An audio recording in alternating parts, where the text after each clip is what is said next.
اللهم صل على سيدنا محمد يا رب صل وسلم دائما ابدا على حبيبي.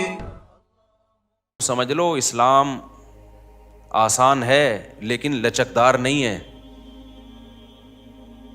آسان ہے اسلام، لچک نہیں ہے. جو لا اللہ نے بنا دیا اس کو فالو کرنا پڑے گا.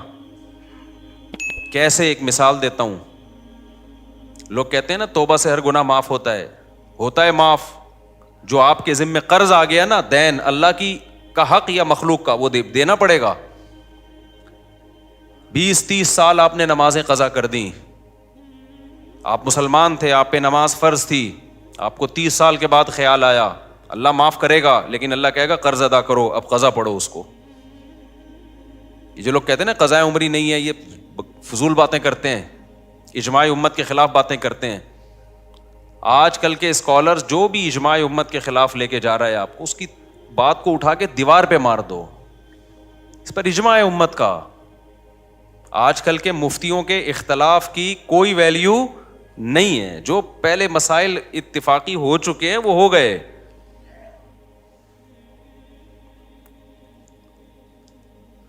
تو آپ کیا سمجھتے ہو کہ آپ نے نماز کی توبہ کر لی، اللہ معاف کر دے گا؟ اللہ کہے گا معاف کر دوں گا. معاف کیا کروں گا؟ ٹائم پہ پڑھنی تھی نہیں پڑھی، یہ جرم معاف کر دوں گا.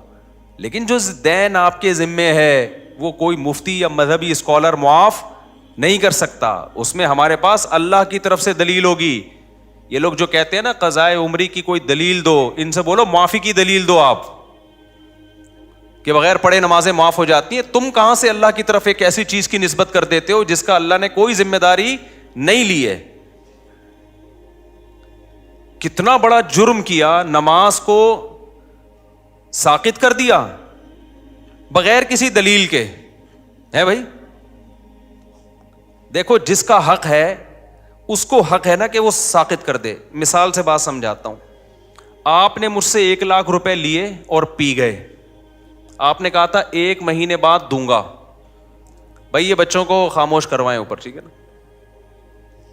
آپ نے مجھ سے 1 لاکھ روپے قرض لیے. قرض کس کا تھا؟ میرا. آپ نے کہا 1 مہینے بعد دوں گا. آپ 1 مہینے بعد نہیں دے رہے، ترسا رہے ہیں، تڑپا رہے ہیں. 6 مہینے گزر گئے. مجھے بہت غصہ آ رہا ہے کہ آجا، پکڑائی میں آئے گا تو نہیں چھوڑوں گا میں تجھے. اور میں نے کہا اب تو 6 مہینے بعد لے کے بھی آئے گا نا، پیسے تو لوں گا لیکن سزا دوں گا تجھے، کیونکہ تو نے اتنا ڈیلے کیوں کیا. آپ نے سوری کر لی 6 مہینے بعد کہ یار معافی چاہتا ہوں یار. اب جب آپ نے سوری کی ہے، میں نے کہا چلو بھائی اب یہ قرض لے آئے گا، اب میں اس پہ غصہ نہیں ہوں گا کیونکہ میں نے اس کو معاف کر دیا. یہ جو ڈیلے کیا نا معاف کر دیا. تیسرا بندہ اٹھ کے اس کو جا کے کہتا ہے اب تو پیسے نہ دے، اب تو پیسے مفتی صاحب کے پیسے نہ دے. اگلا کہتا ہے بھائی کیوں نہیں دوں، ایک تو میں نے ڈیلے کیا، اب بھی میں نہ دوں.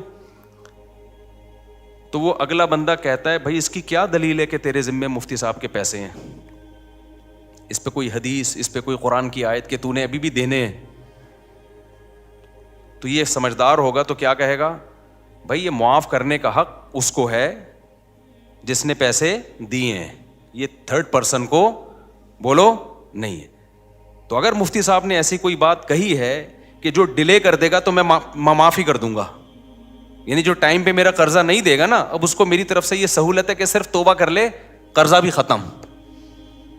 اس سے بڑا مفتی دنیا میں کوئی بیوقوف دیکھا آپ نے جو کہے کہ جس نے میرے پیسے ٹائم پہ نہیں دیے اب وہ صرف سوری کرے گا، صرف سوری کرے گا تو وہ پورا ہی اڑا دوں گا میں اس سے قرضہ.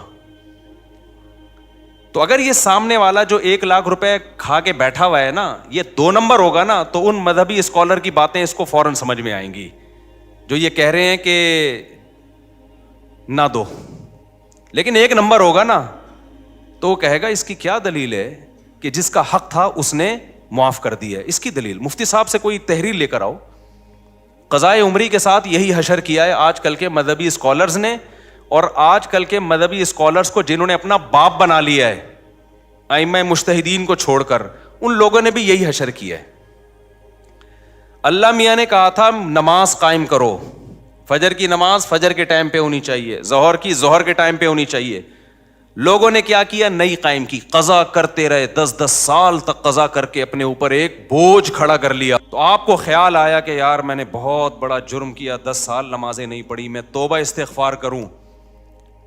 آج کل کے جو مذہبی اسکالر قرآن و سنت کے نام پہ جو بیوقوف بناتے ہیں, جن کو قرآن و سنت کے علاوہ سب کچھ آتا ہے, سینس تو ہے ہی نہیں. میں بار بار کہتا ہوں, یہ جو آج کل کے مذہبی اسکالر تمہیں مجتہدین سے ہٹا رہے ہیں نا قرآن و سنت کے نام پہ, خدا کی قسم یہ قرآن و سنت میں نہیں لے کر آ رہے, یہ اپنا منجن بیچ رہے ہیں. قرآن و سنت جو ایکسپلین پہلے ہو چکا ہے نا, وہ آتھینٹک ہے, وہ مستند ہے. آج کل کے تلوں میں تیل نہیں ہے ان اسکالرز میں, یہ اتحاد امت کے نام پہ اپنا منجن بیچ رہے ہیں. تو انہوں نے کیا کیا, 10 سال ایک آدمی نے نماز نہیں پڑھی, اتنا بڑا جرم کیا, اللہ کا قرض اس کے اوپر. حدیث میں آتا ہے دین اللہ احق ان یقضی, اللہ کا قرض سب سے زیادہ اس لائق ہے کہ وہ ادا کیا جائے. آپ نے اللہ کا قرض اپنے اوپر لاد دیا. اب آج کل کے اسکالر میں سے کوئی اسکالر اٹھا, اس نے کہا کہ صرف سوری کر لو اللہ تعالیٰ سے, یہ 10 سال کی نمازیں کیا ہو جائیں گی, معاف. جب آپ ریلائبل مفتیان کرام کے پاس گئے, انہوں نے کہا بھائی سوری کرنے سے یہ جرم معاف ہو جائے گا کہ آپ نے 10 سال تک پڑھی کیوں نہیں ہے, لیکن اللہ کا قرضہ معاف نہیں ہوگا. تو وہ اسکالر جو نام نہاد اسکالر ہیں, انہوں نے کہا اس کی کیا دلیل ہے کہ معاف نہیں ہوگا, ہے بھائی اس کی کیا دلیل ہے کہ معاف نہیں ہوگا, حالانکہ دلیل اس کی ہونی چاہیے کہ معاف ہو گیا ہے. کہ مفتی صاحب سے پوچھ کے آؤ کہ اس کی کیا دلیل ہے کہ وہ 10 سال کی نمازیں معاف نہیں ہوں گی. مفتی اگر مفتی ہوگا تو کہے گا اس لیے کہ ہمارے پاس اس کی کوئی دلیل نہیں ملتی کہ اللہ نے وہ نمازیں معاف کر دی ہیں. لہذا جو اسکالر یہ بات کر رہا ہے نا, مفتی کہے گا کہ اس سے پوچھ کے آؤ کہ اس کی کیا دلیل ہے کہ سوری سے وہ ساری نمازیں ذمے سے ساقط ہو جاتی ہیں توبہ کرنے سے, کیونکہ تمہارے پاس کوئی دلیل نہیں ہے کہ اللہ نے وہ معاف کر دی ہیں. تو تم اللہ کی طرف اس بات کی نسبت کیوں کر رہے ہو جو اللہ نے کہی نہیں ہے. کہاں اللہ نے لکھا ہے کہ جان بوجھ کر نماز چھوڑ دو گے تو میں نماز ہی ذمے سے ساقط کر دوں گا, کہیں لکھا ہوا ہے یہ؟ بولو بھائی کیا ہو گیا, کہیں ہے قرآن میں حدیث میں کہ جو 10 سال چھوڑے گا تو خالی سوری سے اس کا قرضہ معاف کر دوں گا؟ آپ خود قانون ساز بن گئے ہو. لوگ کہتے ہیں کہ جی حرج بہت ہے 10 سال کی نمازیں پڑھنے میں, اور اسلام میں تنگی نہیں ہے. حرج جب ہے جب 10 سال کی نمازیں ایک دن میں ہو. 10 سال کی نمازیں 10 سال میں کر لو بھائی. 1 کروڑ روپے لے کے کوئی بندہ پی گیا نا, روزانہ پیسے لے رہا تھا بٹوے سے نکال کے, کھربوں روپے جمع ہو گئے. تو جب تک جس کے پیسے چرائے ہیں وہ معاف نہ کرے اور آپ کے پاس دلیل نہ ہو کہ اس نے معاف کر دی ہیں, کیا وہ کروڑوں روپے معاف ہوں گے اس بیس پہ کہ یہ حرج ہے ان کروڑوں کے ادا کرنے میں؟ کورٹ یہ کہہ دے گی کہ بھائی تھوڑے تھوڑے کر کے پے کر دو, ایک دم نہ دو.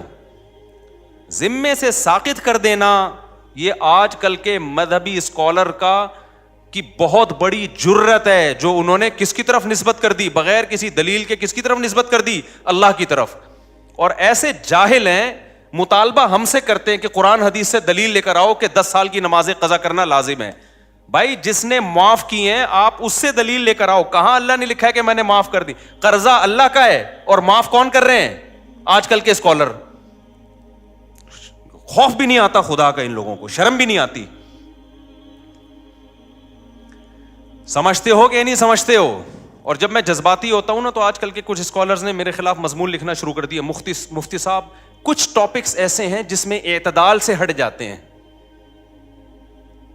ایسے مضامین اب بعض لوگوں نے میرے بارے میں لکھنا شروع کر دیے. یعنی یہ وہ لوگ ہیں جو میرے معتقد ہیں, لیکن کہتے ہیں کچھ ٹاپکس ایسے ہیں جس میں مفتی صاحب حد اعتدال سے بولو ہٹ جاتے. ایک عاملوں کے بارے میں مفتی صاحب حد اعتدال سے تجاوز کر لے, سارے عامل غلط. یہ تھوڑا مفتی صاحب زیادتی ہے. ایک 3 طلاق کے مسئلے میں نے کہا نا کہ اگر کوئی اہل حدیث سے فتویٰ لے کے بیوی کو رکھ لے گا وہ زنا ہی ہے, بیوی حلال نہیں ہوگی. لوگ کہتے ہیں مفتی صاحب یہ تھوڑی کیا ہو رہی ہے, زیادتی ہو رہی ہے, اتنا بھی سختی نہ کریں. میں بتاتا ہوں ابھی. تیسرا یہ مسئلہ قضائے عمری. قضائے عمری ساقط نہیں ہوتی ذمے سے, اجماع امت کے خلاف ہے یہ, کوئی دلیل نہیں ہے. نماز سے بڑھ کر اسلام میں کوئی حکم بولو نہیں ہے. کسی مذہبی اسکالر نے فتویٰ دے دیا نا 10 سال کی نمازیں, اس سے بولو یہ تو نے فرض کی ہیں یا اللہ نے فرض کی ہیں؟ اللہ نے معاف کر دی ہیں, بتا بھائی اس کی کیا دلیل ہے تیرے پاس؟ قرضہ اللہ کا ہے اور معاف کوئی پروفیسر صاحب کر رہے ہیں یا کوئی اسکالر کر رہا ہے آج کا. اور چوتھی عدالتی خلا. میں جب کہتا ہوں نا عدالتی خلا, جو آج کا جو قانون گورنمنٹ میں بنا ہوا ہے یہ بالاجماع باطل ہے. اس پہ بھی کچھ اسکالر نے میرے خلاف لکھنا شروع کر دیا کہ مفتی صاحب خلا کے مسئلے میں بھی ایکچولی تھوڑا سا کیا ہو رہے ہیں, کنٹرول سے باہر. اتنا بھی نہیں ہے. ٹاپک سے ہٹ کے میں تھوڑا ان چاروں کو تھوڑا ایکسپلین کر دوں تاکہ پتہ چلے کہ یہ ایکسٹریم لیول پہ نہیں ہوں, میں اعتدال پہ ہوں. دیکھو اعتدال کسے کہتے ہیں؟ جو چیز جیسی ہے اس کو ویسا رکھنا. ایک چیز کالی ہے نا, ایک آدمی کہہ رہا ہے یہ سفید ہے, میں کہوں یہ دھک کالی ہے بھائی, اتنی کالی ہے کہ اندھیرے میں نظر ہی نہیں آئے گی. لوگ کہیں مفتی صاحب تھوڑا اعتدال سے کام لیں. وہ جب کہہ رہا ہے سفید ہے, آپ جب کہہ رہے ہیں کہ کالی ہے, تو بیچ کا کوئی پیلا رنگ کہہ دیں آپ اس کو, تو یہ اعتدال ہوگا؟ یہ جھوٹ ہوگا بھائی. جب 100% بلیک ہے, کسی بھی زاویے سے دیکھو بلیک ہے, تو اس کو بلیک کہنا ہی اعتدال ہے. تو یہ جو خلا کا مسئلہ ہے نا, خلا کا, ابھی ایک نیا کلپ آیا ہے کہ میرے خلاف پھر کسی نے, پرانی عادت ہے ان کی, ان کو چین نہیں آتا جب تک میری ویڈیو لگا کے ری ایکشن نہ کریں نا. تو میں نے یہ عدالتی خلا کا کہا یہ جھوٹ ہے, بکواس ہے. اس کی بیس پہ اگر کوئی عورت کہیں اور نکاح کرتی ہے وہ زنا ہے, وہ نکاح نہیں ہے. چند کنڈیشن ایسی ہیں جس میں ہم اس خلا کو معتبر مانتے ہیں, وہ ہیں, وہ تو میں بتا چکا ہوں.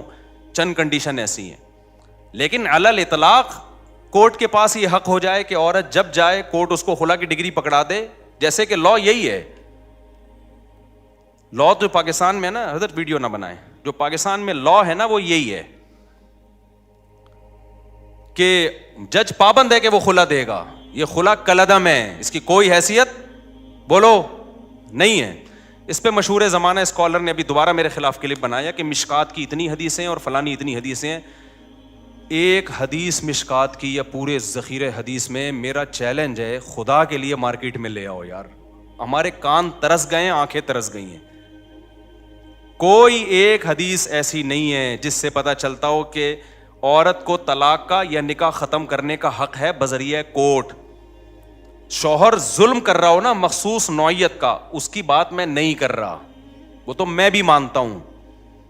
نارمل کنڈیشن میں یا چھوٹی موٹی باتوں میں ایک عورت نہیں رہنا چاہتی, وہ کہہ رہی میں نہیں رہنا چاہتی, یہاں شوہر کی مرضی کے بغیر عورت علیحدگی نہیں لے سکتی. اسلام میں نکاح میں داخل ہونے کا عورت کے پاس حق ہے, نکاح سے نکلنے کا عورت کے پاس اسلام میں رائٹ نہیں ہے. اب خواتین کو یہ بات اگر سمجھ میں نہیں آتی, چھوڑ دیں اسلام کو چینج نہ کریں آپ. اسلام چینج نہیں ہو سکتا. سمجھ میں آ رہی ہے بات کہ نہیں آ رہی؟ آپ چھوڑ دیں بھائی, ہمیں یہ اسلام میں لگتا ہے یہ ظلم ہے عورت کے اوپر, تو نہ لاؤ, آپ جاؤ کسی ہندو سے شادی کرو. آپ اس کے پاس, ان کے پاس ہر وقت حق ہے بھائی, جیسے ہندو خود طلاق دے سکتا ہے, عورت بھی جب چاہے عدالت سے خلا لے سکتی ہے. اسلام میں ایسا ہی ہے. کوئی اسکالر یہ بات کرتا ہے نا کہ نہیں ایسا نہیں ہے, تو آپ میرے سامنے بٹھا دیں اس کو, آن لائن لے آئیں اس کو, مشہور آدمی ہو, ہر آڑا ترچھا مشہور ہونے کے لیے بعض دفعہ آ جاتا ہے, تو میں بتاؤں گا مشکات میں کتنی حدیثیں ہیں, بخاری میں کتنی حدیثیں ہیں, وہ سارے میں ان کمبختوں کو ترجمے تک نہیں آتے ہیں حدیثوں کے. اگر عورت کے پاس بھی یہ رائٹ ہوتا ہے نا, کامن سینس بھی کوئی چیز ہوتی ہے. قرآن حدیث تو پہلے کامن سینس ہوگی تو قرآن حدیث سمجھ میں آئے گا نا. کامن سینس ہی نہیں ہے, قرآن حدیث تو ویسے ہی نہیں ان بیچاروں کے پاس, اور کامن سینس بھی نہیں ہے. اور وہ آج کل ہمیں بتا رہے ہیں کہ ابو حنیفہ امام شافعی کو فالو نہ کرو, ان لوگوں کو فالو کرو. کامن سینس کیا کہتی ہے کہ میاں بیوی میں اور گرل فرینڈ بوائے فرینڈ میں فرق کیا رہ جائے گا اگر عورت کے پاس بھی طلاق کا حق حاصل ہو جائے؟ فرق کیا رہ جائے گا؟ ارے میاں بیوی میں, بوائے فرینڈ اور گرل فرینڈ میں جب دونوں چاہیں بریک اپ ہو سکتا ہے کہ نہیں ہو سکتا؟ بولو نا. دونوں جب چاہیں ایک دوسرے کو چھوڑ دیں, تو پھر یہ میاں بیوی کے تکلف کی کیا ضرورت ہے؟ فرق صرف اتنا ہو جائے گا کہ گرل فرینڈ بوائے فرینڈ میں عورت ٹاٹا کر کے ویسے ہی چلی جاتی ہے, یہاں کورٹ سے کہے گی مجھے ٹاٹا کروا دو, کورٹ اس کو پکا ٹھپا لگا کے ڈگری دے دے گی. گرل فرینڈ میں تو پکا ٹھپا بھی نہیں لگتا, یہاں تو پکا ٹھپا لگ جائے گا. گرل فرینڈ بوائے فرینڈ اور میاں بیوی کا فرق ہی ختم ہو جائے گا. اتنی سینس اس بے وقوفوں میں نہیں ہے, اور یہ ہمارے باپ بنے ہوئے ہیں, ملین سبسکرائبر لے کے بیٹھے ہوئے ہیں یہ لوگ. میں تو کہتا ہوں یہ اس قوم کے ساتھ صحیح ہو رہا ہے. جیسے سیاسی حکمران جب کوٹتے ہیں نا میں پکڑ کے, تو صحیح کوٹتے ہیں بھائی, ووٹ کس نے دیا تھا؟ ووٹ بھی تو میں اور آپ ہی دیتے ہیں نا. تو یہ جو مذہبی اسکالر منجن بیچ رہے ہیں نا اور الو بنا رہے ہیں آپ, یہ بالکل صحیح ہو رہا ہے آپ لوگوں کے ساتھ, کیونکہ آپ نے قرآن و سنت کو سمجھنے کے لیے ابو حنیفہ پہ اعتماد نہیں کیا. آپ کو لگا وہ بیچاروں کو کچھ بھی نہیں آتا تھا, جو تابعین تبع تابعین کے دور کے لوگ تھے, آپ کو خیر وہ بیچارے منجن بیچ کے چلے گئے. آپ نے امام شافعی پہ اعتماد نہیں کیا, جن کو کروڑوں لوگوں نے فالو کیا ہے, آپ نے کہا ان کو نہیں پتا تھا. آپ نے امام مالک پہ اعتماد نہیں کیا, آپ نے امام احمد بن حنبل پہ اعتماد نہیں کیا. جب اتنے بڑے بڑے فقہا پہ آپ نے اعتماد نہیں کیا تو اللہ نے آپ کو ان منجنوں کے حوالے کر دیا ہے کہ یہ منجن بیچیں گے اور تم کیا کرو گے, ان سے مسائل پوچھو گے. تو میں بہت کانفیڈنٹلی یہ کہتا ہوں, یہ خلا کالعدم ہے, اس کی کوئی 2 ٹکے کی حیثیت نہیں ہے. جج اپنی بیوی کو طلاق دے سکتا ہے, کسی اور کی بیوی پہ اللہ نے جج کو اختیارات بولو نا نہیں دیے ہیں. اب خواتین کو یہ پسند نہ آئے تو چھوڑ دیں اسلام کو. جہاں اتنے سارے کروڑوں کافر ہیں, چند عورتیں اگر جہنم میں چلی جائیں گی تو ہماری صحت پہ کوئی فرق نہیں پڑے گا. کیونکہ آج کل ایک نیا بھوت یہ سوار ہو گیا مذہبی اسکالرز پہ کہ خواتین کو خوش کرنے کے لیے ان کے وہ حقوق بیان کیے جا رہے ہیں جو اسلام نے دیے نہیں ہیں, فیور لینا ہے ان کو. جیسے کہہ دیا نا عورت پہ ساس کی خدمت نہیں ہے, شوہر کی خدمت نہیں ہے. ابے نہ وہ بچے پیدا کر رہی ہے, نہ وہ شوہر کی خدمت کرے گی, نہ وہ ساس کی خدمت کرے گی, کمانا اس پہ ویسے ہی لازم نہیں ہے, تو وہ پیڑے کھانے کے لیے آئی ہے گھر میں کیا؟ ایسی بات کرتے ہو جو تم اپنی بیوی پہ منطبق نہیں کر سکتے. تمہاری بیویاں کیسے گھروں میں رہتی ہیں, نہ وہ تمہاری ماں کی خدمت کریں گی, نہ تمہاری خدمت کریں گی, نہ بچے تو ویسے ہی پیدا نہیں ہو رہے. ایک آدھ ہوتا ہے اس کے بعد بڑھ گیا, بچوں کا پروگرام سارا کیا ہو گیا, بڑھ گیا. وہ بات کرو جو تم خود سوسائٹی میں اپنے اوپر جھیل سکتے ہو. تمہاری ماں تمہاری بیوی کو کہہ رہی ہے پانی پلاؤ, اور تمہاری بیوی آگے سے کہتے ساس کی خدمت کچھ پہ واجب نہیں ہے, تمہاری غیرت کہاں چلی جائے گی اس وقت؟ سمجھ میں آ رہا ہے کہ جاپان سے آیا ہوں, غصے میں ہوں کیونکہ وہاں میں نے خاندانی نظام دیکھا ہے تباہ ہوتے ہوئے. یہ نہیں قسم کے لوگ وہاں بھی براڈ مائنڈیڈ پیدا ہوئے, بیڑا ہی غرق کر دیا پورے سسٹم کا. جو اسلام نے عورت کو حقوق دیے ہیں وہ بڑے خاندانی حقوق ہیں, ان حقوق کی بات کرو بھائی. جو حقوق اسلام نے دیے ہیں, اسلام نے یہ کہیں نہیں کہا کہ تمہاری بیوی نہ تمہاری ماں کی خدمت کرے گی, نہ تمہاری روٹی پکا کے کھلائے گی. اسلام نے کہا ہے بھائی خرچہ تمہارے ذمے ہے. نبی صلی اللہ علیہ وسلم نے محبت سکھائی ہے اپنی زوجہ کی کہ جہاں سے امی عائشہ برتن سے منہ لگا کے پانی پیتی, وہیں سے آپ بھی محبت کا اظہار کرتے. کبھی آپ نے اپنی بیویوں کو مارا پیٹا نہیں ہے, ہاتھ نہیں اٹھایا, برداشت کیا. اونچ نیچ ہر گھر میں ہوتی ہے. اپنے ساتھ سفر میں لے کے جاتے تھے, دعوت میں لے کے جاتے تھے. یہ حقوق ہیں جو اسلام نے دیے, یہ والے دو بھائی. تم کیا سکھا رہے ہو ان کو کہ جب منہ اٹھائے وہ عدالت میں جاری ہے؟ کیوں عورت نے, اسلام نے عورت کو رائٹ دیا خلا کا. عورت کو جو خلا کا رائٹ دیا ہے, خلا ایک ایگریمنٹ ہے. رائٹ کا مطلب یہ کہ عورت اگر یہ نہیں رہنا چاہتی تو شوہر سے ڈیورس کا مطالبہ کر سکتی ہے مہر کی معافی پہ, کہ میں مہر چھوڑتی ہوں مجھے طلاق دے دو. اس مہر چھوڑ کے طلاق لینے کو خلا کہا جاتا ہے. یہ ایگریمنٹ ہے, جب تک شوہر راضی نہیں ہوگا. یہ ایگریمنٹ دونوں طرف سے ہوتا ہے. یہ قرآن سے بھی پتہ چلتا ہے, حدیث سے بھی پتہ چلتا ہے, بخاری مسلم. اور یہ جو اسکالر نے کہہ دیا نا کہ مشکات پر اتنی حدیثیں ہیں, میرا چیلنج ہے ایک حدیث آپ ترجمہ کر کے بتا دو جس سے آپ کا والا خلا جو آپ ثابت کرنا چاہتے ہو وہ ثابت ہو جائے. تو میں جب کسی پہ اتنا مضبوط دعویٰ کر رہا ہوں نا تو پھینک نہیں رہا ہوتا میں بیٹھ کے یہاں. سمجھ میں آ رہی ہے بات؟ ایک دوسری بات عاملوں کے بارے میں. ابھی ہمارے ایک دوست ہیں حضرت یعنی کیا نام ہے, مجھ سے جونیئر ہیں اگرچہ کافی وہ, لیکن کافی پازیٹیو کام کر رہے ہیں. مفتی رشید احمد خورشید صاحب ہیں مجھ سے کافی جونیئر, لیکن ماشاءاللہ بہت اچھا کام کر رہے ہیں, پازیٹیو. ان سے کسی نے سوال پوچھا کہ مفتی طارق مسعود صاحب عاملوں کے بہت خلاف ہیں, بہت ایکسٹریم لیول پہ گئے ہوئے ہیں. انہوں نے اپنے حساب سے جواب دیا کہ بھائی وہ تھوڑا سارے غلط نہیں ہیں, کچھ ان میں ٹھیک بھی ہیں. عاملوں کے بارے میں سارے غلط نہیں ہوتے, کچھ ان میں بولو ٹھیک. ایک تو یہ بات بھی کی کہ بھائی رقیہ تو اسلام میں ثابت ہے, تو میں رقیہ کا تو میں منکر نہیں ہوں بھائی. دم تو مسجد کے امام سے کروا لو, جن چڑیل بھوت بھی کسی پہ کروڑوں میں کسی 2-4 پہ آ سکتا ہے, تو کسی بھی نیک آدمی سے دم کروا لو. اور حضرت مفتی موسیٰ روحانی بازی رحمۃ اللہ علیہ وہ عامل نہیں تھے, خدا کے لیے ان کو بدنام مت کرو, وہ عامل نہیں تھے. یہ ان کی کرامت تھی کہ کوئی بھی کچھ لکھ کے دے دیا کرتے تھے. اللہ ان کو دعا تھی, ان کی ماں کی یا کسی بزرگ نے انہوں نے خدمت کی تھی, غالباً ان کی والدہ نے ان کے لیے دعا کی تھی کہ تو کسی کے لیے کچھ بھی لکھ کے دے دے گا اللہ اس کو پورا کر دے گا. تو اہل اللہ کے ساتھ الگ معاملات ہوتے ہیں, وہ عامل نہیں تھے. میں نے یہ بات بیان میں کہی تھی, ان کے بیٹے نے آ کے پھر جامعۃ الرشید میں بتایا کہ واقعی میرے والد صاحب عامل نہیں تھے. یہ کرامت تھی ان کی کہ کسی کو بھی کچھ لکھ دیا تو بس وہ ہو گیا. کرامت کے تو پھر کچھ بھی ہو سکتا ہے نا. تو یہ جو ان کا بھی بیان آیا, اپنے لحاظ سے انہوں نے ٹھیک کہا, اپنے لحاظ سے, کہ عامل جو ہے ایکچولی کچھ یوں بھی ہوتے ہیں, کچھ 1-8% صحیح بھی ہوتے ہیں, 1% بھی صحیح نہیں ہوتا.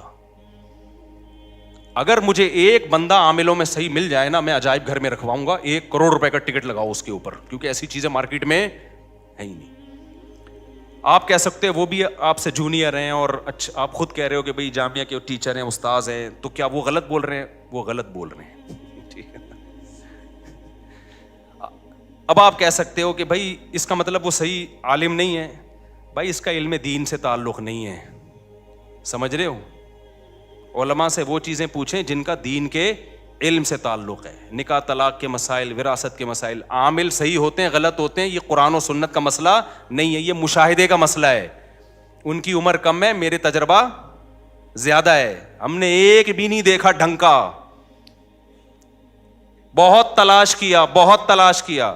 اور میں جو کہتا ہوں وہ سارے 2 نمبر ہوتے ہیں, اس کا مطلب یہ نہیں ہے سارے برے ہوتے ہیں, ان میں کچھ نیک بھی ہوتے ہیں, تھوڑے سے نیک بھی ہوتے ہیں, لیکن اوپر کی سیٹنگ ان کی خراب ہوتی ہے, پاگل ہوتے ہیں, عملیات کر کر کے کھوپڑی خراب ہو جاتی ہے. ان کو جن چڑیل بھوت اس لیے نظر آتے ہیں کیونکہ کھوپڑی کام نہیں کر رہی ہوتی.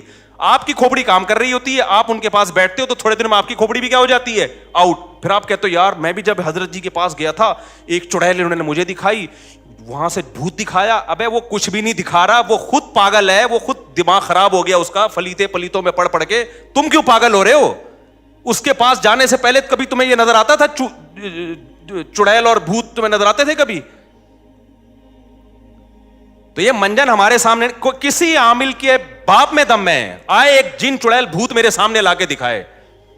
بکواس ہے, یہ منجن ہے. میں اتنا کانفیڈنٹلی جب ان کے اور مفتی رشید احمد خورشید تو ہم سے بہت جونیئر ہیں, اس بارے میں میں اپنے اکابر کو نہیں مانتا. نہیں آ رہی میرا خیال ہے بات سمجھ میں؟ میں اپنے بزرگوں کو نہیں مانتا اس بارے میں. آپ کہہ سکتے ہو اچھا آپ اپنے بزرگوں سے بھی آگے نکل گئے. بھائی میں میڈیکل سائنس سے اپنے بزرگ سے آگے جا سکتا ہوں, میں ڈرائیونگ میں اپنے بزرگ سے آگے جا سکتا ہوں, میں دین کے علم میں اپنے بزرگ سے آگے نہیں جا سکتا. دین کے علم کی جہاں بات ہوگی میں اپنے بزرگوں کے سامنے ہتھیار ڈالوں گا. بھائی ان کا علم ہمارے علم سے زیادہ, ان کا تقویٰ ہم سے زیادہ. عاملوں کا تعلق علم دین سے نہیں ہے. یہ عامل ہندو پنڈتوں میں مسلمانوں سے زیادہ ہوتے ہیں, پادریوں میں زیادہ ہوتے ہیں, جن چڑیل بھوت بھگانے والے. اس کا تعلق ہے مشاہدے سے. یہ الو بنانے کی مشینیں ہیں, خود کچھ بیوقوف بن چکے ہوتے ہیں تو منجن بیچ رہے ہوتے ہیں. تو یہ کانفیڈنٹلی کہہ رہا ہوں میں, کانفیڈنٹلی. ایسا نہیں ہے کہ ہوائی ایک دم صبح اٹھا تو عاملوں کے خلاف تقریر شروع کر دی. کوئی بھی ڈھنگ کا نہیں ہے, ان سے دور رکھو اپنے آپ کو. اور اگر نہیں رکھا نا تم نے, باتوں میں آ گئے کہ جی وہ حضرت جی ان کے, ابے میں نے بڑے بڑے بزرگوں کو دیکھا ہے کہ ان لوگوں نے الو بنایا ہے. مفتی رشید احمد خورشید تو بیچارے ابھی نئے آئے ہیں مارکیٹ میں. ہم نے بڑے بڑے بزرگوں کو دیکھا, ان عاملوں نے ان کو الو بنا دیا. میں بزرگوں کا نام لینا مناسب نہیں سمجھتا, وہ پھر بے ادبی ہے. ورنہ بڑے بڑے بزرگوں کو ان لوگوں نے الو بنایا. آپ کس کھیت کی مولی ہو؟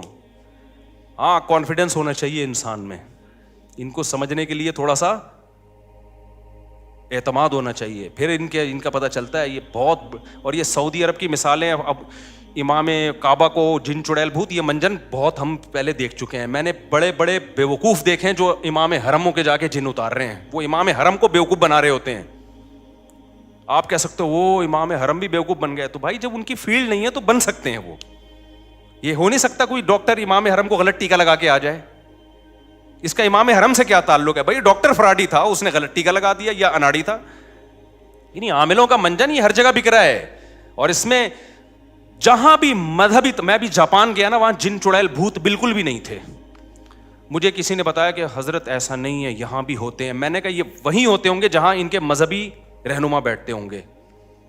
انہوں نے کہا بالکل ایسے ہی ہے, کیونکہ وہ بدھسٹ ہے نا. میں نے کہا جو ان کے مندروں میں جاتا ہے نا بدھسٹ, جاپانی سائنسدان جاتا ہوگا عبادت کرنے, اسی پہ جن بھی آئے گا, اسی پہ بھوت بھی, اسی پہ جاپانی چڑیلیں. کیونکہ یہ منجن چڑیل بھوت کا, جادو ٹونے کا مذہبی طبقے میں بکتا ہے, چاہے وہ عیسائی ہو, چاہے وہ مسلمان ہو, چاہے وہ ہندو ہو, چاہے وہ بدھسٹ ہو. جو مذہبی نہیں ہے نا, سیکولر لوگ ہیں, ان میں یہ منجن بکتا نہیں ہے. نہیں آ رہی میرا خیال ہے بات سمجھ میں؟ کیونکہ جادو بہرحال برحق ہے. اب چونکہ مذہبی لوگوں کو ہے کہ ہے, اب اس امکان کی بیس پہ کوئی بھی الو بنا دے. مثال کے طور پر ایک بیماری ہے جس کا وجود ہی نہیں ہے, اس میں الو بنانا مشکل کام ہے. ایک بیماری ہے جو کروڑوں میں کسی ایک کو ہو سکتی ہے, اس میں ہو سکنے کی بیس پہ الو بنانا آسان ہو گیا کہ نہیں ہو گیا؟ تو اس بیس پہ کہ بھائی نبی پہ بھی تو جادو ہو گیا تھا, تو فلانے پہ کیوں نہیں ہو؟ ابے فلانے پہ ہو سکنے کی بات نہیں, ہوا ہے کہ نہیں ہوا؟ یہ اس نے کیسے بتا دیا کہ اس پہ جادو ہوا ہے؟ اس کو کیسے پتا چل گیا؟ کوئی بھی اٹھ کے بولتا رہے. تو اس لیے بھائی یہ میں کانفیڈنٹلی بولتا ہوں کہ عامل سارے برے نہیں ہوتے. میں مانتا ہوں کچھ نیک ہوتے ہیں, تھوڑے سے کچھ نیک ہوتے ہیں, لیکن اوپر کی کھوپڑی خدا کی قسم ان کی سیٹ نہیں ہوتی. وہ خود پاگل ہوتے ہیں. کوئی ایک پاگل نہ ہو تو مجھے بتاؤ, یا اگر پاگل نہیں ہے تو فراڈی ہے, پھر وہ بہت بڑا فراڈی ہے. دیکھو جو چھوٹے فراڈی ہوتے ہیں ان کو پکڑنا آسان ہوتا ہے. کاش یہ بات آپ لوگوں کی سمجھ میں آ جائے, بڑے بڑے فراڈیوں کو پکڑنا بہت مشکل ہوتا ہے. اور مجھے حوالے نہ دیا کرو حضرت جی فلاں, حضرت فلاں کے ہم بہت اعتقاد ہے, لیکن دین کے علم کے معاملے میں تقوی میں ہم ان پر اعتماد کرتے ہیں. عاملوں کے منجن میں ہم ان پہ اعتماد بولو نا نہیں کرتے. باقی جادو برحق ہے, جنات بھی آ سکتے ہیں, کروڑوں میں کسی ایک پہ آ جاتا ہے. تو اس کا علاج یہ ہے کہ سورہ فلق سورہ ناس پڑھ کے دم کرو, یا مسجد کے امام یا کسی نیک آدمی سے دم کرا لو بس. اس سے آگے بڑھنے کی کوشش کرو گے تو معاملہ پروگرام بڑھ جائے گا. وقتی طور پہ ٹھیک ہو جاؤ گے, پھر دوبارہ چڑیل آئے گی, پھر تمہاری نسلیں برباد ہو جائیں گی. فلیتے پلیتے, ایک دھاگا یہاں ایک یہاں پر فلیتا, اتنا عذاب میں مرو گے بھی سالے, اسی مصیبت میں مرو گے تم. ان فلیتوں پلیتوں سے جان نہیں نکلے گی تمہاری کبھی. ہمارے یار اللہ نے اتنے ہمیں اولادیں دی ہیں, ہمارے گھر میں بچے بیمار بھی ہوتے ہیں, صحت بھی ہوتی ہے. ہم نے تو کبھی نہ کوئی فلیتا نہ کوئی پلیتا نہ کسی عامل, نہ میں نے تو عاملوں کو چیلنج کیے, تیرے باپ میں دم میں تو آ یار, 2-4 چڑیل بھوت ہمارے گھر بھی بھیجنا. یہ منجن انہی لوگوں کو بکتا ہے جو ان لوگوں کو مانتے ہیں. اور یہ صرف مسلمانوں میں نہیں ہے, یہ ہندوؤں میں بھی ہیں. یہ مذہبی لوگوں کا منجن ہے. سیکولر لوگ تمام تر عیبوں کے باوجود اس عیب سے بچے ہوئے ہیں. انگریز سیکولر ہے نا, وہ جب راکٹ بھیجتا ہے نا چاند پہ, پھٹ گیا تھا نا ایک دفعہ راکٹ بھیجا تھا, اگر وہ پنڈت جی کے سے دم کروا کے یا کسی مسلم اسکالر سے دم کروا کے بھیجتا نا تو کہتا ہے یہ اس دفعہ کچھ چڑیل نے کچھ اوپر جا کے کیا ہے. ان کے سارے سائنسدان بکرے کاٹ رہے ہوتے وہاں بیٹھ کے. انہوں نے دیکھا یار جب تباہی ہوئی ہے تو کوئی نہ کوئی لاجک ہوگی, اس کی لاجک کو تلاش کرو. میاں بیوی کی لڑائیاں ہیں, معاملہ صحیح نہیں ہے. جب لڑائیاں ہو رہی ہیں تو انسان کے بچے بنو نا, دیکھو غلطی کس کی ہے, کون پہلے بدتمیزی سے بات شروع کرتا ہے, پھر لڑائی ہوتی ہے. عاملوں نے یہ دھندا ہی سارا ختم کر دیا. عاملوں نے بولا اپنی غلطی کی اصلاح مت کرو, اصل میں تمہاری ساس نے تمہارے اوپر چڑیل بھیجی ہوئی ہے. بجائے اس کے کہ آدمی دیکھے کہ نتائج غلط جو نکل رہے ہیں تو میں ٹھیک ہو جاؤں یا بیگم ٹھیک ہو جائے, وہ اپنے آپ بارے میں سوچے یہ کیوں جھگڑا ہو رہا ہے. نہ بھائی, وہ تعویذ رکھا ہوا ہوگا بیل میں. 15-16 سال پرانی بات ہے, مجھے پتا تھا یہ بہت نالائق ہے نا, لڑ رہے تھے بدتمیز سے, دونوں ایک نمبر کے. شادی سے پہلے ہی بدتمیزی میں مشہور تھے, تو ظاہر ہے شادی بھی ہو گئی تو پھر تو بدتمیزی انتہا کو پہنچے گی. لڑائی جھگڑے ہی نہیں ختم ہو رہے. لڑکی کا بھائی چلا گیا کسی بزرگ کے پاس. وہ بزرگ بھی ہمارے ہاں بڑے بزرگ سمجھے جاتے ہیں. افسوس تو اس پر ہے نا, میں 2 نمبر عاملوں کے خلاف نہیں بولتا, یہ ذہن میں رکھو, میں 1 نمبر کے خلاف بولتا ہوں. یہ بھی میری بات کو نا غلط لے جاتے ہیں. 2 نمبر تو سب مانتے ہیں 2 نمبر ہیں, جو 1 نمبر ہیں وہ بھی 2 نمبر ہیں. میں ان کے خلاف بول رہا ہوں.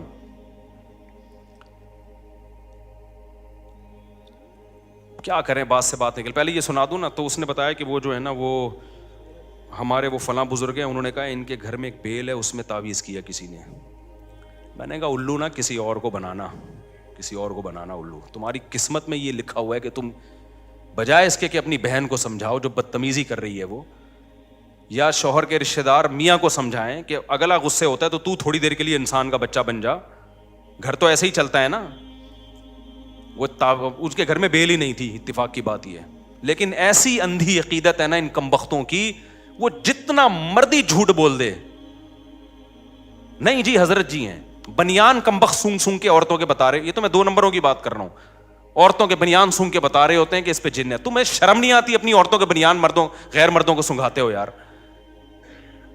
اپنا پجامہ سنگھایا کرو جا کے. اس کو کوئی مانگے نا تو اپنی بنیان لے کر آ, بولا یہ میرا انڈر ویئر ہے, یہ اپنی ناک میں گھسیڑ. ان کمبختوں کا علاج ہی ہے. ایک آدمی نے عامل کے ساتھ صحیح کیا تھا, اس نے کہا آپ کے بال چاہیے, اس نے زیر ناف بال لے جا کے دے دیے اس کو. صحیح کیا بالکل.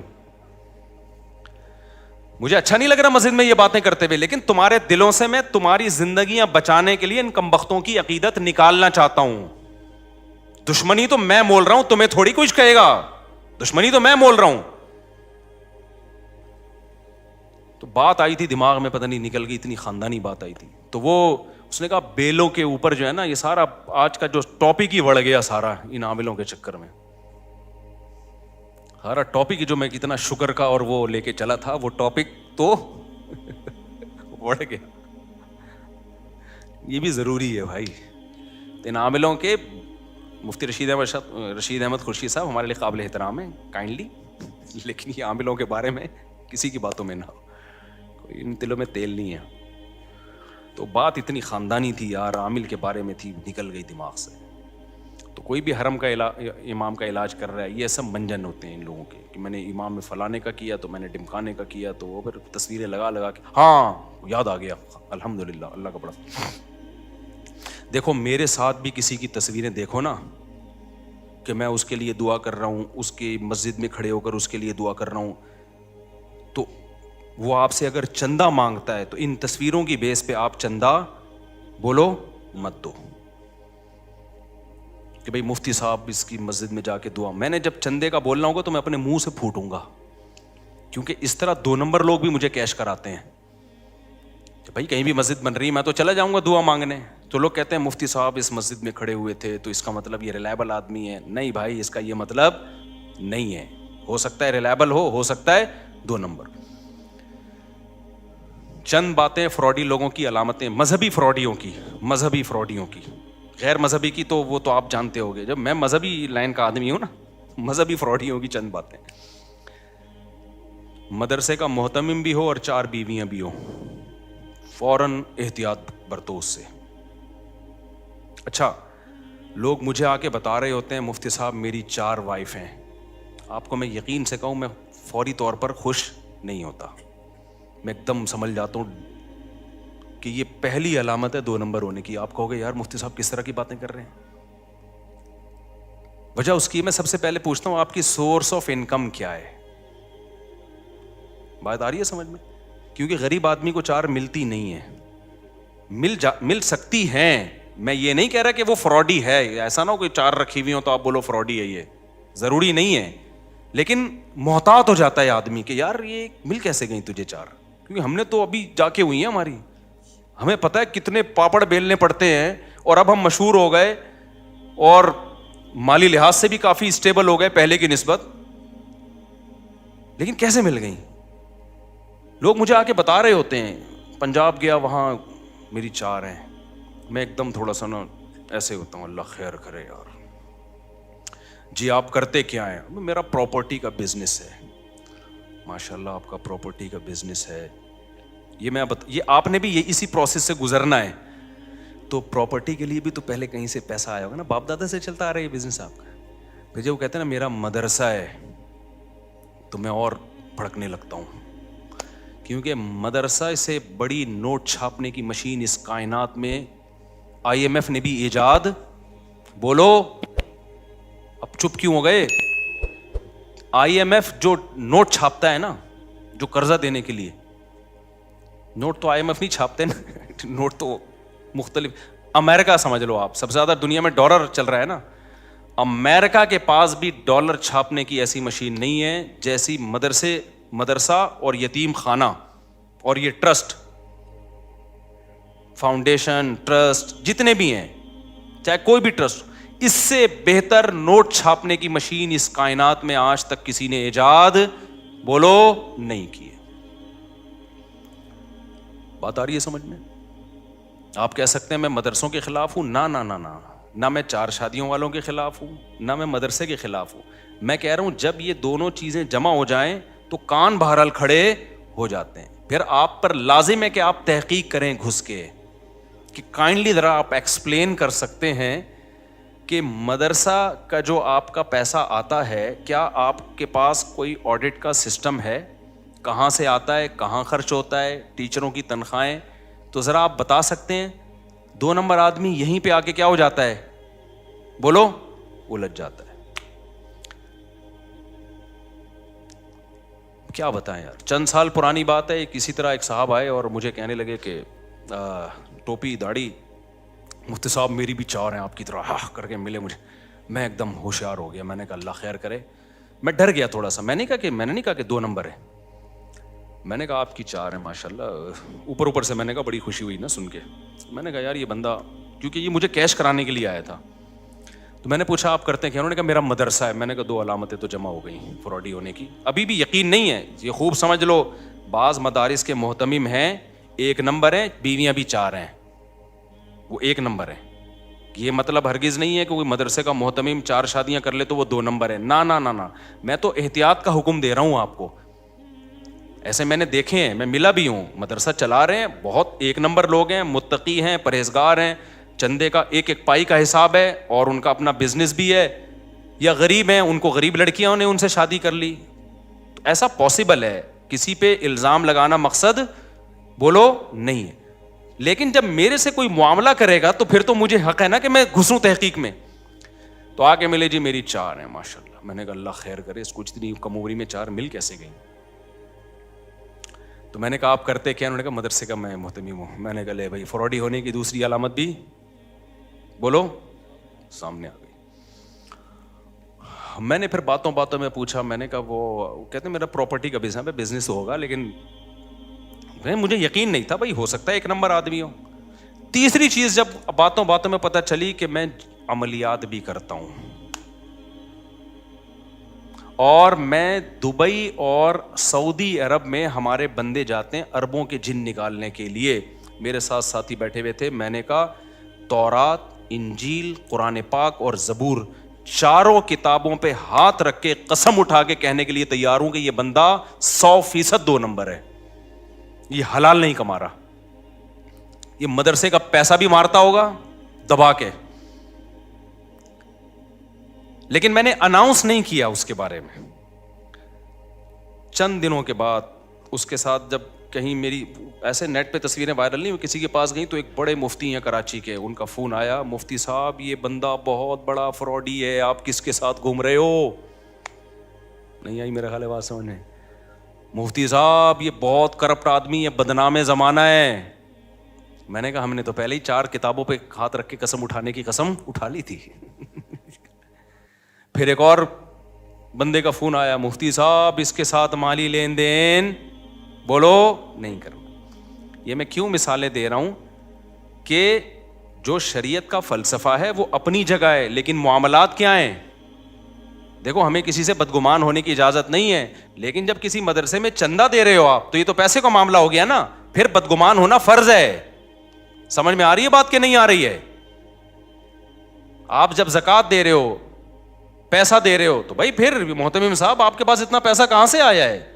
ہاں ہر ایک نہ آ کے پوچھے, محلے والے پوچھ سکتے ہیں, محتمم کے ذمے بتائے بھائی میرا یہ بزنس الگ ہے اور مدرسے کا حساب کتاب کیا ہے, الگ ہے. اور یہ بھی یاد رکھو یہ غیر قانونی ہے کہ ایک ہی آدمی کے ہاتھ میں سارا حساب کتاب ہو. دنیا میں کوئی ٹرسٹ, کوئی فاؤنڈیشن ایسی نہیں ہے جس میں ایک آدمی ون مین شو, یہ انلیگل ہے.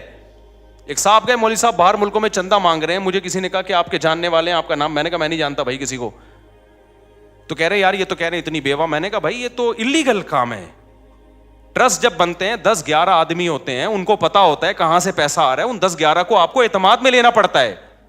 اگر کوئی مدرسے کا محتمم ایسا ہے ادھر سے پیسہ آ رہا ہے اسی محتمم کی جیب سے نکل کے جا رہا ہے, کوئی پوچھنے والا ہی نہیں ہے, تو بس بدگمان ہونے کے لیے اتنا کافی ہے. اس سے زیادہ ڈیٹیل میں بولو ہم تم سر پہ چڑھ کے تھوڑی دیکھیں گے کیا کر رہا ہے تو. پوری ٹیم ہوتی ہے, کوئی ٹرسٹ ہوتا ہے, رجسٹریشن ہوتی ہے اس کی. دیکھو مسجد میں جب پیسہ آتا ہے تو کمیٹی ہوتی ہے نا, اگر صدر یہاں سے پیسہ لے یوں جیب میں رکھے اور ایک پنکھا لا کے لگا دے, پھر وہاں سے 1 کروڑ روپے لیے ادھر جیب میں رکھے اور جا کے ٹائلیں لگا دیں, تو باقی کمیٹی پوچھے گی نا کہ کیا کر رہے ہو بھائی, ہمیں کیوں نہیں بتا رہے. حق بنتا ہے کہ نہیں بنتا؟ تو مدرسے میں بھی یہی حق بنتا ہے, ٹرسٹوں میں بھی یہی حق بنتا ہے. تو یہ پوری دنیا میں ایک لا ہے اور یہ شریعت کے بالکل مطابق لا ہے, اس لا کو فالو کرنا پڑے گا. ون مین شو جہاں بھی چل رہا ہے, شریعت آپ کو مالی معاملات میں بدگمان ہونے کی اجازت نہیں بلکہ حکم دیتی ہے, خاص طور پہ زکوٰۃ, صدقے اور خیرات کے معاملات میں. ہاں کسی کو پرسنلی کسی پہ ذاتی اعتماد ہے, وہ پھر ان دونوں کا آپس کا معاملہ ہے. آپ پہ کسی کو بہت زیادہ ٹرسٹ ہے کہ بھائی یہ بندہ 1 نمبر ہے, تو آپ کو آگے پیسے پکڑا دیتا ہے, آپ کسی غریب کو دے دیتے, یہ آپ کا آپس کا معاملہ ہے. کسی کو بھی کسی پہ ٹرسٹ ہو سکتا ہے. جہاں کھلے عام چندے ہوں گے نا, کھلے عام کوئی ٹرسٹ چل رہے ہیں, ادارے چل رہے ہیں, وہاں پر ایک شخص کے ہاتھ میں معاملہ نہیں ہو سکتا. سمجھتے ہو کہ نہیں سمجھتے؟ ہماری مسجد میں 15 سال پرانی بات ہے, ایک ڈبہ لگا ہوا تھا چندے کا, لوگ جا جا کے پیسے ڈالتے. جب بھی ڈبہ کھلتا تو پیسے ہی نہیں ہے, پیسے ہی نہیں ہے, رسیدوں میں امام کی تنخواہ نہیں ہے, مؤذن کی تنخواہ نہیں نکل رہی. تو مجھے ایک کمیٹی کے کسی جو صدر صاحب انہوں نے کہا بھائی بڑا مسئلہ ہو رہا ہے. میں نے کہا بھائی تالا جو ہے نا 2 آدمی کھولیں گے لازمی, جب تک 2 بندوں کے الگ الگ چابی نہیں ہوگی پیسے نہیں. جیسے یہ ہوا ہے ڈبل سے بھی زیادہ پیسہ ہو گیا. کوئی نمازی بھائی کمیٹی ہی کے چرا رہے تھے پیسے الحمدللہ, یا کمیٹی کا نہیں ہوگا, کوئی نمازی الگ سے کسی نے چابی بنائی ہوئی ہوگی. بھائی یہ کیا بات ہے کہ ایک آدمی تالا کھول رہا ہے تو پیسے کم آ رہے ہیں, 2 مل کے کھول رہے ہیں تو پیسے بولو نا زیادہ آ رہے ہیں. تو پیسوں کے معاملات میں کوئی بھی آپ کو جب الو بنانے کی کوشش کرتا ہے تو آپ الو بولو مت بنا کرو. آپ پوچھو بھائی میں نے 20 دفعہ یا انتظامیہ سے کہا ہے, خود ان سے پوچھے بغیر, کیونکہ بدگمانی سے روکنا خود فرض ہے. نبی صلی اللہ علیہ وسلم اپنی کسی زوجہ کے ساتھ تنہائی میں کھڑے ہوئے تھے, ایک صحابی قریب سے گزرے, آپ نے ان کو بلایا, فرمایا میری زوجہ ہے. ان صحابی نے کہا یا رسول اللہ میں آپ پہ تھوڑی شک کروں گا, میں نے یہاں انتظامیہ سے جب میرے پاس ریوو گاڑی آئی ہے, میں نے کہا آپ ایسا نہ ہو میرے خلاف ادھر ادھر باتیں کرنا شروع کر دیں, آپ پوچھو میں آپ کو بتاؤں گا یہ گاڑی میرے پاس کہاں سے آئی ہے, آپ پوچھو میں بتاؤں گا میں نے 4 شادیاں کیسے کر لی ہیں, کہاں سے کھلا رہا ہوں, 4 گھر کیسے چلا رہا ہوں. ان کو میں نے خود حق دیا ہے تاکہ بدگمان نہ ہو, کیونکہ شک ہو سکتا ہے ایسا نہ ہو مفتی صاحب مسجد کے نام پہ دائیں بائیں سے چندہ لے کے اپنے مزے اڑا رہے ہوں, دے دنادن شادیاں کر رہے ہوں. میں سمجھا پا رہا ہوں اپنی بات. اس کو کہتے ہیں معاملات جو آج کل مارکیٹ میں کیا چل رہے ہیں, شارٹ. اور جس محتمم سے پوچھو نا, مدرسے کا ہو یا مسجد کا ہو, کہ تمہارے پاس پیسہ کہاں سے آتا ہے, اس کو اگر غصہ آ جائے نا اس کا مطلب 2 نمبر ہے. اس کا مطلب کیا ہے, وہ اگر نا تم کون ہوتے پوچھنے والے.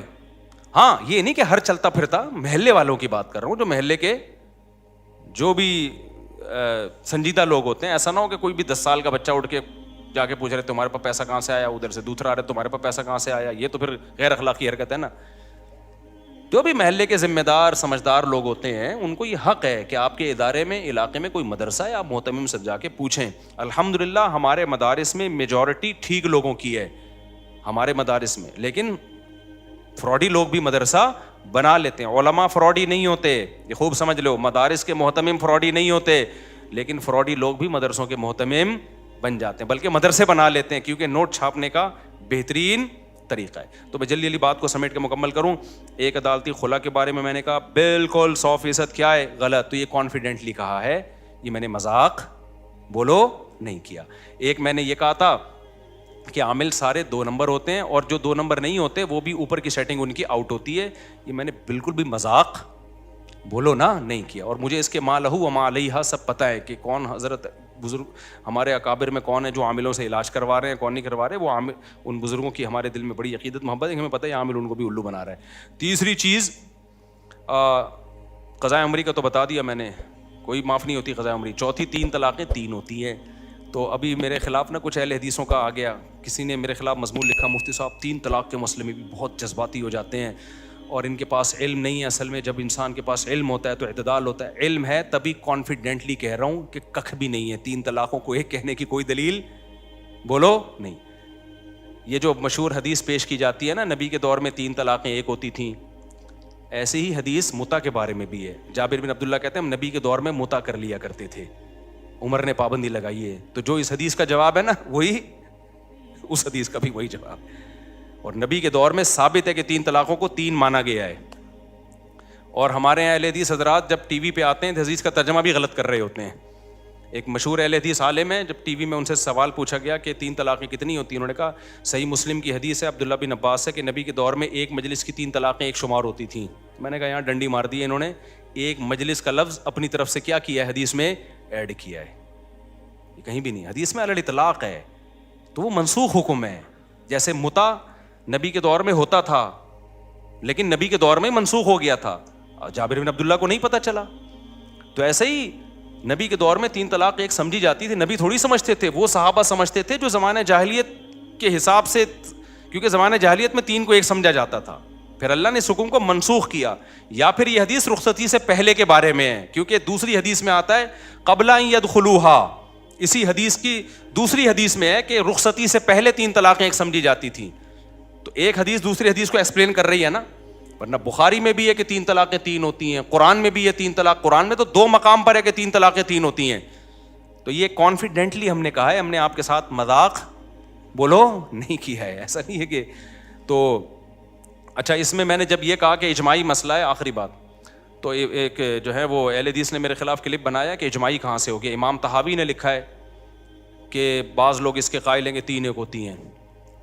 تو پھر انہوں نے یہ شو کیا کہ مفتی صاحب کو تو پتہ ہی کچھ نہیں ہے. بھائی جان ہمیں پتہ ہے, امام طحاوی کے قول کا بھی پتہ ہے اور اس کا مطلب کیا ہے. امام طحاوی نے لکھا ہے اپنے دور میں کہ بعض لوگ اس کے قائل ہیں کہ 3 ایک ہوتی ہیں. پھر امام طحاوی نے دلائل دی ہیں کہ ان کا قول غلط ہے, اور آخر میں یہ ثابت کیا ہے کہ اجماع سے ثابت ہے کہ 3 ہوتی ہیں. کیا مطلب؟ امام طحاوی سے پہلے اجماع تھا کہ 3 ہوتی ہیں. امام طحاوی کے وقت میں کچھ لوگ اس کے قائل ہوئے کہ 3 ایک ہوتی ہیں. تو جب ایک دفعہ کسی مسئلے پر اجماع ہو چکا ہوتا ہے تو اب اس کی مخالفت کالعدم ہوتی ہے شریعت میں. تو پہلے اجماع ہو چکا ہے صحابہ کے دور میں اس پہ. تو یہاں اہل حدیث اس مسئلے میں ٹو دا پوائنٹ بات کبھی نہیں کرتے, کبھی مفسرین کے حوالے لے آتے ہیں, کبھی فلاں کے حوالے, کبھی کہتے ہیں عبداللہ بن عباس سے 3 کو ایک کہنا بھی ثابت ہے, عبداللہ بن عباس سے قطعاً 3 طلاقوں کو ایک کہنا ثابت نہیں ہے. کوئی ہے تو ہمارے سامنے لے کر آؤ, ہم اس کا جواب دیں گے. تو ککھ بھی نہیں ملتا اس میں. تو اس لیے, اور یہ جو امام طحاوی نے لکھا ہے نا کہ بعض لوگ اس کے قائل تھے کہ 3 ایک ہوتی ہیں, تو بعض سے اہل سنت بھی ہیں, کچھ شیعہ تو مراد نہیں ہے کہیں, کیونکہ شیعہ لوگ مانتے تھے, وہ شروع سے ہی ان کا یہ عقیدہ ہے کہ 3 ایک ہوتی ہیں, اور بعض نے کہا 3 ایک بھی نہیں ہوتی. یہ شیعہ لوگوں کا ہے, یہ اہل سنت والجماعت کا نہیں ہے. یہ اہل سنت والجماعت کے یہاں 3 دے دیں تو خلاص ختم. قرآن میں بھی ہے, حدیث میں بھی ہے.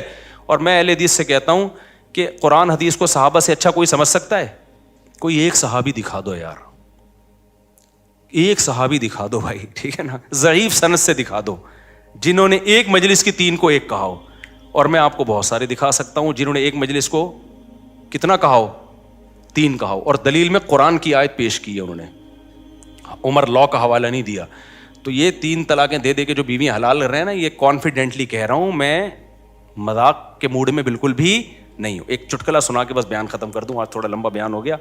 یہ جو میں نے کہا نا, یہ جو میں کہتا ہوں عامل گڑبڑی ہوتے ہیں, یہ میں نے مذاق بولو نہیں کیا. 3 طلاقیں 3 ہوتی ہیں, میں نے مذاق نہیں کیا. عدالتی خلا جو آج جس اسٹائل میں چل رہا ہے وہ کالعدم ہے, یہ میں نے مذاق نہیں کیا. تو چونکہ کچھ اسکالر میرے خلاف لکھ رہے ہیں, مجھ سے بہت متشدد ہو گئے ہیں ایکچولی, تو مجھے وہ لطیفہ یاد آ رہا ہے کہ ایک دبلا سا آدمی ایک موٹے آدمی نے دیکھا, اس دبلے کو دیکھ کے تھوڑی شرارت سوجی نا, تو اس نے دبلے کو دھکا دے کے گرا دیا. اب وہ دبلا آدمی جب نیچے گرا ہے تو انسلٹ محسوس کی. تو دبلے نے سوچا کہ اگر میں اس سے انتقام لوں گا تو ایک دھکا اور آئے گا, انتقام نہیں لوں گا تو بے عزتی ہوگی, لوگ کہیں گے اس نے دھکا دے کے گرا دیا اور تو کچھ بھی نہیں. تو دبلے نے موٹے سے پوچھا کہ تم نے یہ سیریسلی یہ کیا یا مذاق کیا؟ اس کا خیال تھا وہ کہے گا میں نے مذاق کیا، تو میں کہوں گا چلو یار کوئی بات نہیں یار. تو اس دبلے نے موٹے سے پوچھا کہ تم نے سیریسلی مجھے دھکا دیا یا مذاق کیا؟ اس نے کہا میں نے جان بوجھ کر سیریسلی آپ کو دھکا دیا ہے. مطلب یہ تھا کر لے کیا کرنا ہے.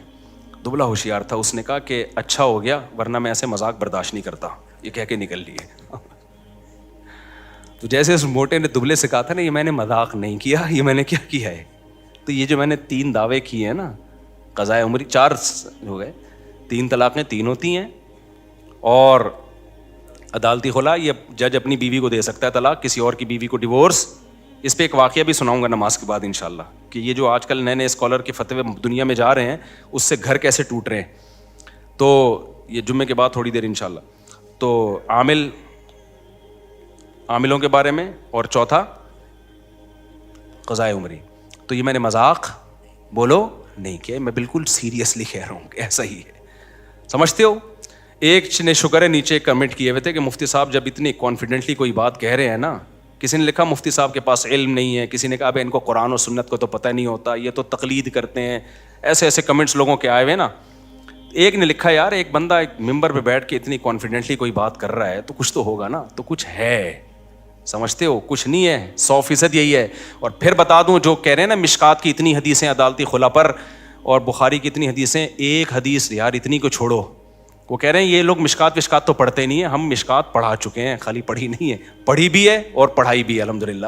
ہمیں مشکات کا آپ سے زیادہ تو میں ان کے فین اور فالوور سے کہوں گا کہ آپ اپنے شیخ سے کہیں کہ آپ نے جو مفتی طارق مسعود کے کلپ پر ریئیکٹ کیا اور کہا کہ مشکات کی اتنی حدیثیں، تو مفتی صاحب نے مطالبہ کیا کائنڈلی کوئی ایک حدیث آپ ترجمے کے ساتھ پیش کر دیں کائنڈلی، تاکہ ہمیں بھی پتہ چلے، ہمیں اپنی جہالت کا اعتراف ہو کہ یار واقعی ہمیں تو مشکات کا ایک روایت آپ پیش کر دیں کائنڈلی.